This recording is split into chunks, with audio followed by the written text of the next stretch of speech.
Good morning, good day, good night, good whatever you're doing today. We hope you're having a fantastic day, and welcome to another session in the soft and system side to say where myself and my good friend Jason talk all about how you can match all the process, all the fun elements to the actual amazing touch points that you need to deliver when you're working with your customers to give them a great experience, to get a good sale, and make sure you solve their problems for them.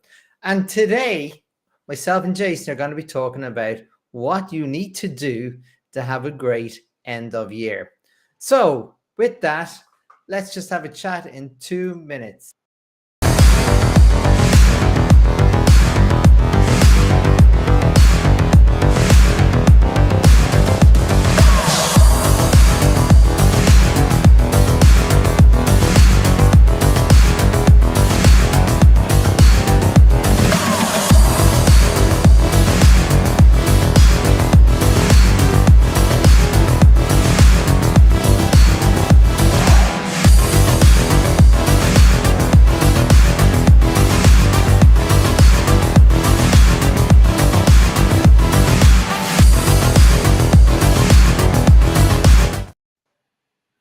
Well, hello, Jason. How are Hey, you doing today?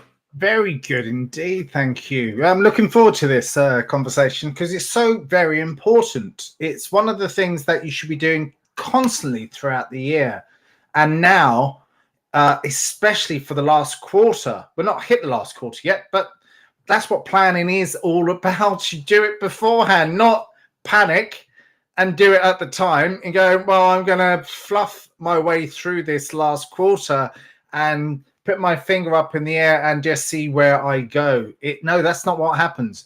If you look at the retail industry as an example, they're planning way ahead in advance. They've done all the design work. They're probably on spring of next year already and gone way past Christmas and all of that big time for the retail. But that's all well and true. But what about ourselves? What about adding more value forward for the last quarter of the year, which is imperative, especially when you're having a challenging year, when things are up or down and it's a very versatile market. Are we going into recession? Are we not going into recession?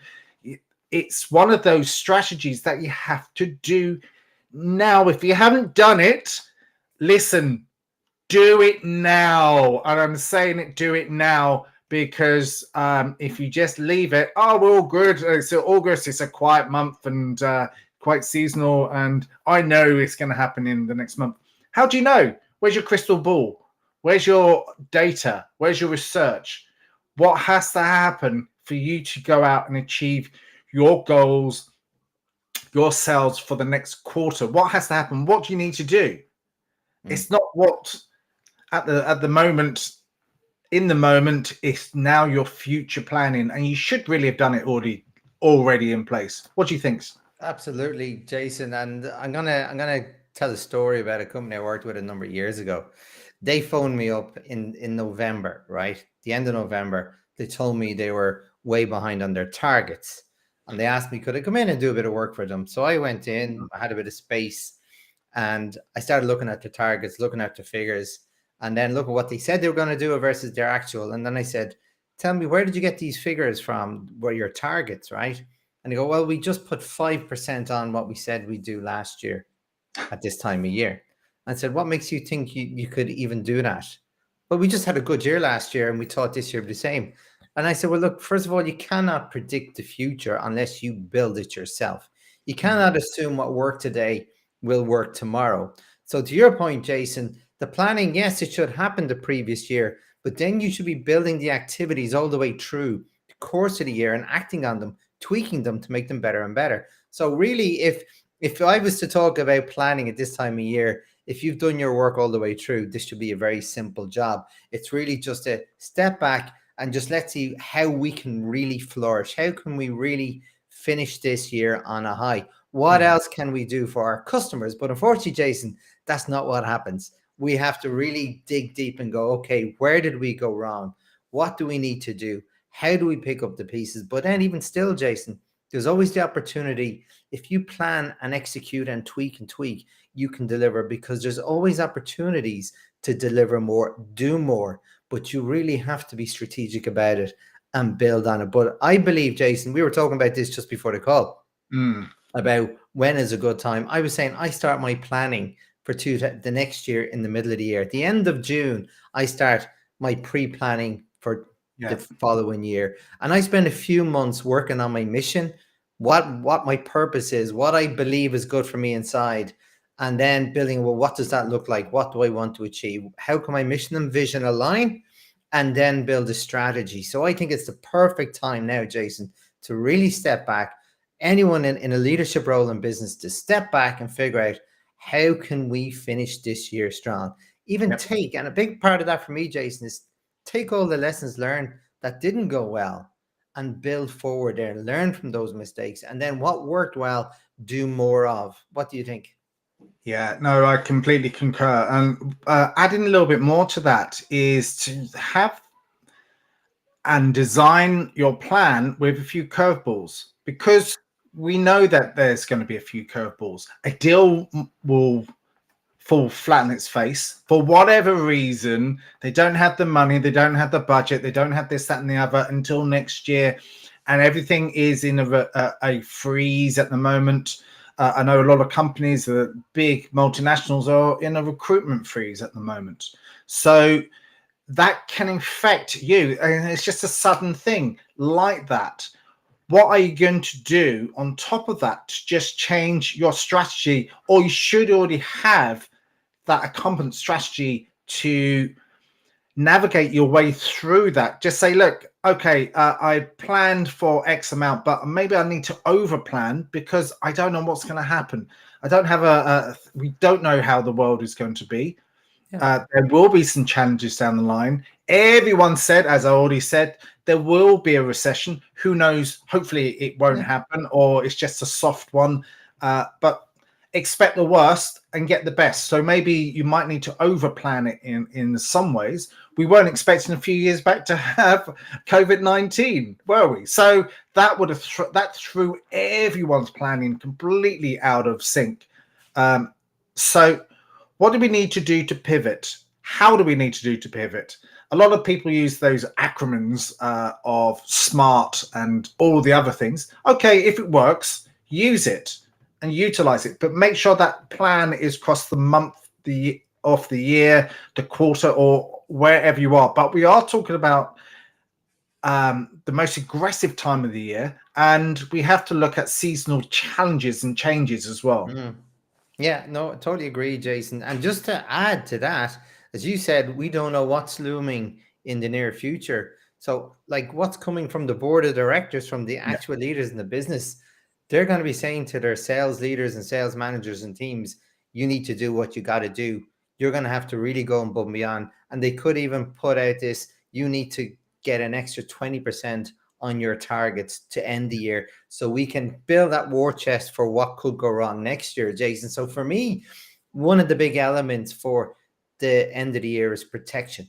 How can you protect what you've got, what sales you've got? How can you protect your customers, right? That's the first thing you need to do, is what's that protection, so you know, yes, we can predict that element of the future, which again, as I said, Jason, you can predict the future if you build it, right? So protect it. That's number one. And then you start looking, well, what do we need to do to actually increase our targets, or like naturally, organically, and systematically, in terms of what else can we do? And I always look at the number of drivers that in a marketplace. Can we do a special offer? Can we work, if you have suppliers, for example, where we can reduce the cost of supply? We'll take a hit a little bit, the suppliers take a hit, reduce that cost, do an extra sales cycle for a seasonal maybe, or something like that, to increase an extra cycle in your traditional cycles. That's an extra sales cycle you can get.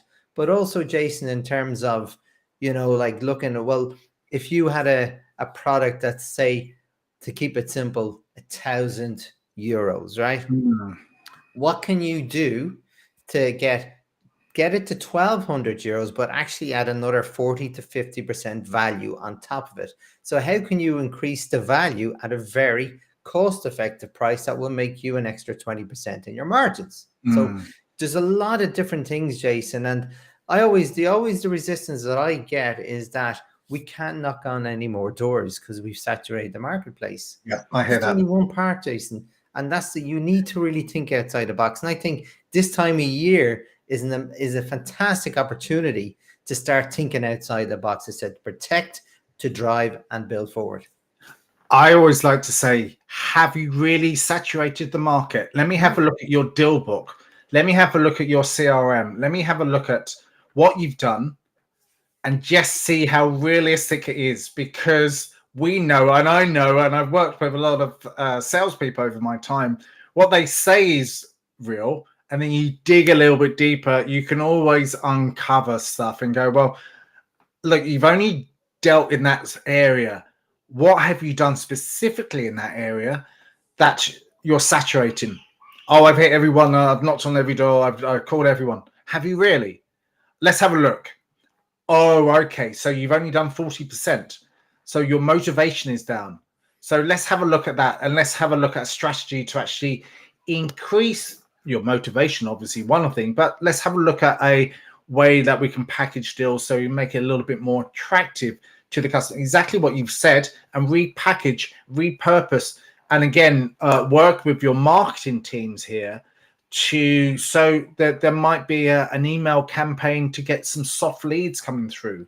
There might be an SEO. There might be some other strategy that you hadn't thought of that is going to help to increase awareness so you can get some soft leads. Another thing I was going to suggest is have a look at your deal book. Have a look at the deals that went wrong, or the deals that you didn't get across the line, and go back to them, and go back to the people, the customers that went elsewhere. Hopefully they don't, but let's be realistic about this. Let's have a look at those and then call them up again. I worked with a company this year and last year and the year before, and in their cellar or below where the main plot, they had files and files and files of customers, old customers. But that is people to go after again and go and speak to again. When you say I've exhausted the marketplace, there's no one else. There is other stuff there if you can be bothered to find it. And like I said, that we had a look at it was all on paper, actually. It hadn't been put onto the CRM. So we looked at that and we went, there you go. Attack that. Warm lead again, because they already were a customer of yours. They went elsewhere. They already know who you are. So a really good way of coming back in and working with your marketing team to just build up a new strategy to approach that. Yeah, no, Jason, I'm just cringing in my boots listening to that story about leaving old customers. There's no such thing as old customers. Yeah. They're like you should always be having customers. The goal is to create more business with existing customers, Jason, and not to have piles of old customers that, like, obviously it's a great opportunity, but they're just leads and business left on the table. And you cannot leave anything on the table in this world. You can't leave anything to chance, Jason. And it's a really good call out. Like, so you really look at all the avenues you have existing today, old sales, old leads, old customers. What can you do to bring them back as real customers? And again, Jason, I always believe in that word feedback. What did you do wrong? Because I don't believe with customers, if you're in the right market, you're talking to the right people, you get to the level of building a proposal, they're in the market for something, Jason. Yeah. It's not that they're not buying, they're just not buying from you. So what did you do wrong? Where did it go wrong along that? So you can maybe rescue it, go back to them if they haven't gone with a competitor, or make sure that never happens again.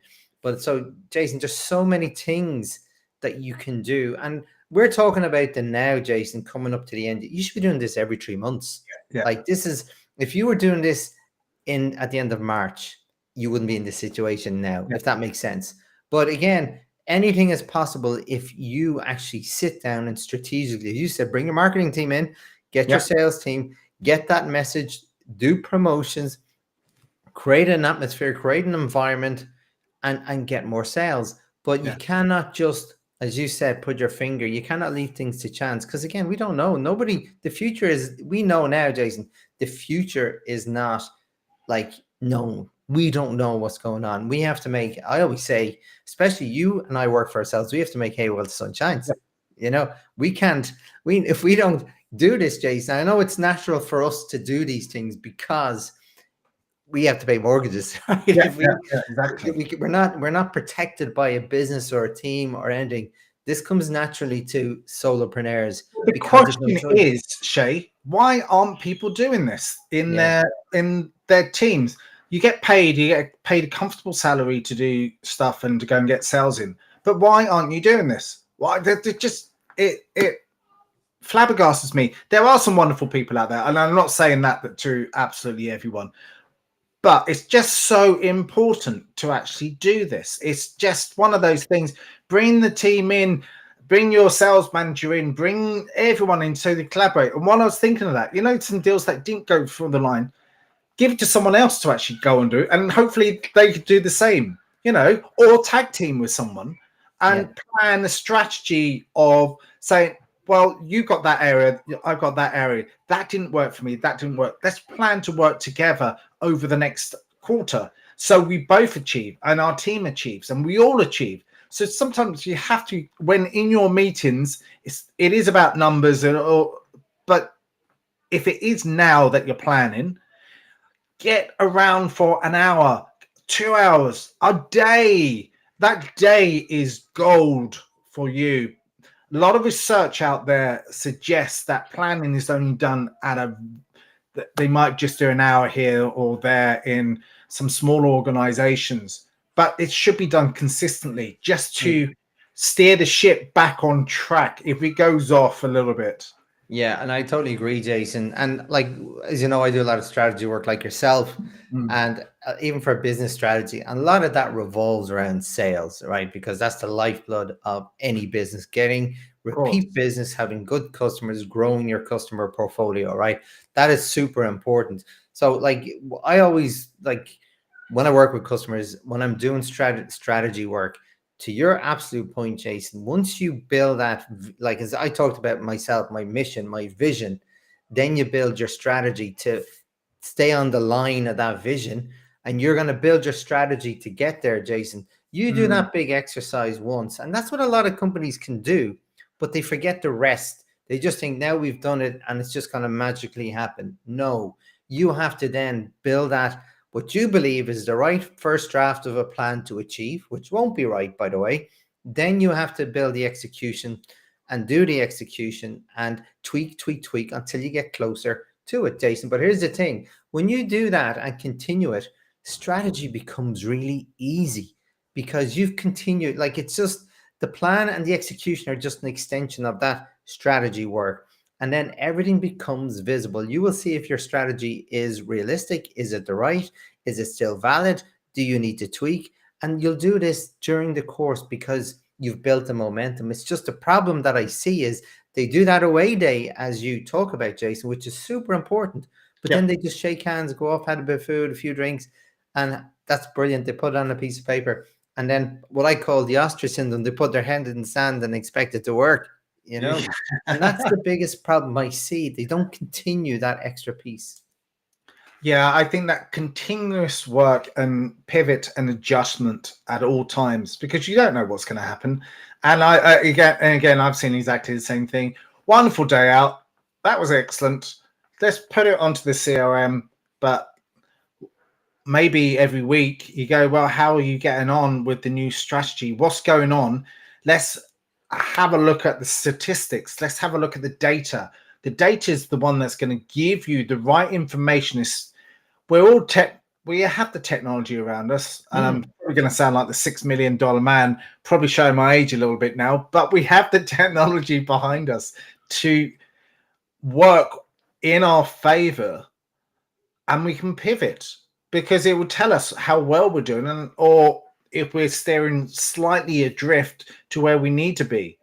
So let's get back in with the plan. and let's look at something else that we can possibly do to Mm. make sure that we all hit our goals, and we all get together on a weekly town hall or weekly huddle or whatever you want to call it within your team, within your sales team. Communication is absolutely critical between you, your team members, your sales manager, your sales director, or your CEO, depending on the size of the organization.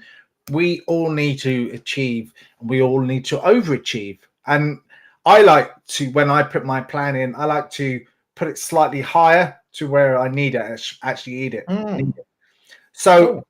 I know where I need to go, which is there, and this is where I'd love to be. So in my head, I put an extra target in there, and Yeah. hopefully I'll overachieve.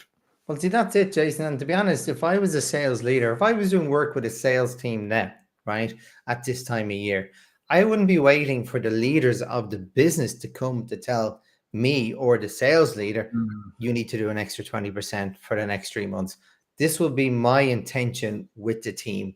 Let's build a plan. Let's build a strategy and turn it into a plan that will achieve that 20% without anyone telling us. And to your point, Jason, two reasons why I do that. First of all, I believe it's very achievable Yep. because when you build a very good, holistic, grounded plan, looking at all the drivers, not just one, you will achieve it. But second of all, the further you set your targets, the higher you will achieve naturally. So even if you don't get to 20%, you've got 15%, and that still looks very good. That's still a fantastic end to the year in my book.